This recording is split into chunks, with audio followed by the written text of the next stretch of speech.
মিন ফাদলি। তোমরা তোমাদের অধীনস্থদেরকে বিয়ে শাদী দাও, যদি তারা গরিব হয় বিয়ে করলে আল্লাহ তাআলা বরকত দিবেন, ধনী করে দিবেন। ওমর রাদিয়াল্লাহু তাআলা আনহু বলেছেন, আজাবান লিমান তালাবাল গিনা মিন গায়রি নিকাহ।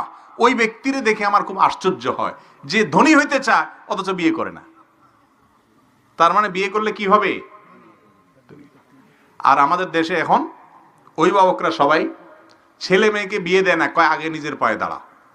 আরে ভাই, সে কি আরেকজনের পায়ে দাঁড়ানো আছে নাকি? বলো যে নিজের পায়ে দাঁড়া। এই নিজের পায়ে দাঁড়ানোর এটা ব্যাখ্যা দিয়ে শেষ করা কঠিন। কারোর মতে মাসে 1 লাখ টাকা কামাইলে তারপরে নিজের পায়ে দাঁড়ানো হলো, কারোর মতে সরকারি একটা চাকরি পাইলে তারপরে নিজের পায়ে দাঁড়ানো হলো। এভাবে করতে করতে বিবাহ দেরি করে। বিবাহ দেরি করলে সমাজে জেনা বাড়বে না কমবে? বাড়বে। ভালো করে শুনে রাখেন মুরব্বীরা, নিজের ছেলেকে মেয়েকে